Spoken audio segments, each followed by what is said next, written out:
Now, they have Kevin Lankinen.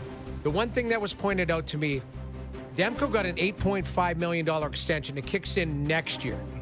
So they'll have $13 million in goaltending a year from now. So you kick the can down the road. Although Sheloff's, though, needs... He needs waivers. Yeah, so they're probably going to trade him. They're going to trade him. But, you look at it. Patterson, though, man, like the no movement, that's like they made a commitment today. Yeah. Like Vancouver basically said, sink or swim, like we're with this guy now. Yep. Like Patterson, you got to show up, man. You got to play. And I think that's why Besser makes sense, I guess. He's a good player, could score. You got Evander Kane in there. Like you got to give Patterson a chance to pop at $11.6 million. But I think what has been proven here, and like you mentioned, Tree Living said it, and the Leafs, I guess, they went forth with it as well in terms of their approach to John Tavares, is that the nature of the league is very conservative. Right. Players don't always want to change. They kind of like where they are, and they're comfortable, and they know everyone, and they like the trainers, and their families are set up. And the teams don't really either.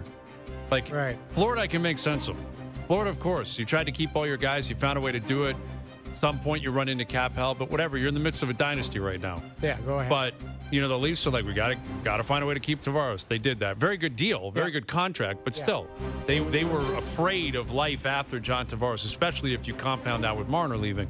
Well, and Vancouver, they would have kept Marner. Yes, and I think it seems that way. I mean, Brad said it. Like last summer, we were trying to engage. Right. Like there's a chance Marner's like $13 million a year contract kicks in today. Yeah. Right. You know what I mean? Like if they signed him last summer, that very well could have been the case if the Leafs had their way.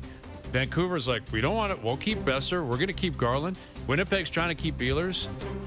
Like all these teams are like, how Provorov and Columbus are like, I want to spend my money on my current players. One team that's not? Vegas.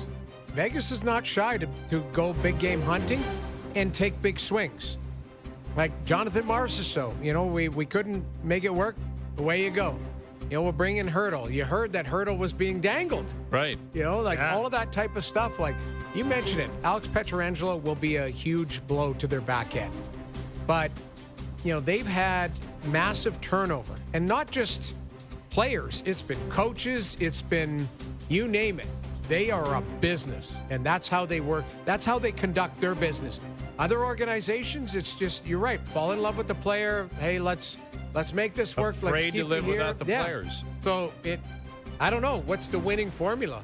Vegas is one. Florida did that to an extent. This is a little bit more extreme, but you're talking about very, very good players who have proven they can win. Now, I would say Edmonton, maybe out of necessity because of their cap constraints, but they traded Kane for nothing. They got rid of Arvidsson for nothing, like basically cap space. They lost Corey Perry. They lost Connor Brown. I think they maybe were trying to keep both guys, but we're just not comfortable with getting to that number. Yeah. And, I guess from their standpoint, like that's a team that's been to a cup final 2 years in a row, and they're like, all right, you're out. We got to get better. We're going to change things out. And you could see them identifying, a couple things. I think they need, a lot like the Leafs, a top six forward. I think they identify we need somebody to play with Leon Draisaitl, like develop that chemistry.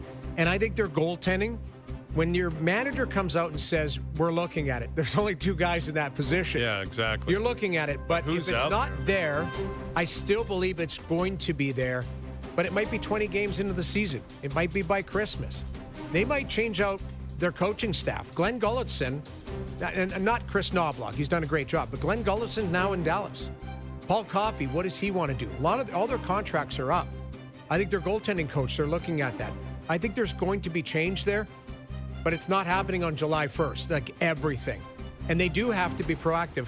They signed this David Tomasek. He's a European player. He's been really good. He's 29. He's never played an NHL game. They want to give him a look. They've got this Noah Philp. They've got this Matt Savoy, who's 21, who's really good in the minors.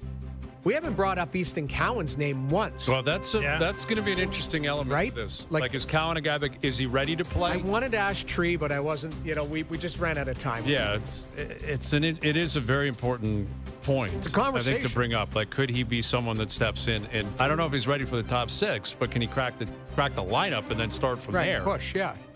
Here's Mike Johnson, our TSN hockey analyst. Where do you stand on that idea that Cowan is either a guy they might flip to get that top six help, or a guy that they might rely on to actually play and perform for them next year? I think if they had their preference, it would be that he plays and performs, entry-level deal, younger body, all the reasons we know. And it's amazing that in Toronto, like any other player who goes and wins a Memorial Cup and playoff MVPs and Memorial Cup MVPs, and he'd be like, of course he's playing in the top six. Why wouldn't he play in the top six? But with Toronto, there probably are understandable question marks with Cowan if he can do that. But yeah, I mean, if somehow you could put him on the second line and it worked, that'd be really good. Like that would be a perfect person to slot in there at an affordable number. So I mean and maybe that's what they want to see. Like maybe they will give him a chance. Although there is always, you run the risk, you let him try it. If it doesn't work, then can you trade him for quite as much? I'm not so sure. But this is not the trade deadline. There's no finish line on what happened today. They can do this all summer, trying to change their team, add players, subtract players, whatever it is. But for Toronto, yeah, I mean, I think Brad Treliving knows where their holes are, what they need to replace, what they need to try to augment, and Cowan would have to factor into that. But, if you're Nick Robertson, now you've not had the junior career of Ethan Cowan. I'm not saying he's the same player.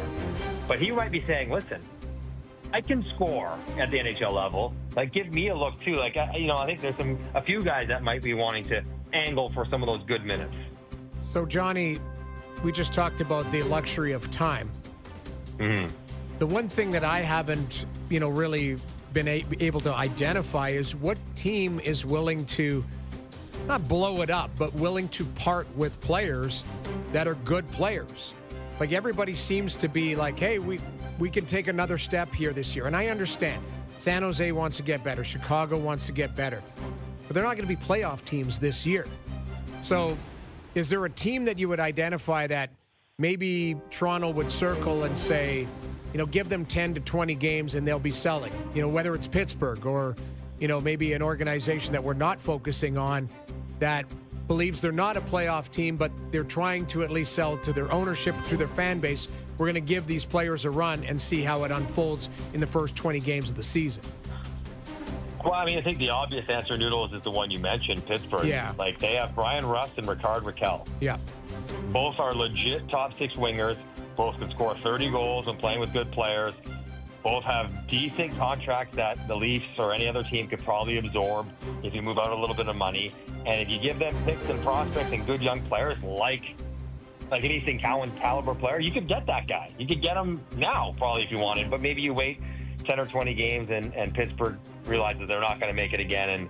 And the motivation for the team to move them and for the players to allow themselves to be moved grows a little bit. I think that will be a team that every other club in the NHL will circle and say, okay, let's watch them because eventually they're going to want to move off those guys. And the other guy, I don't know if he's a top six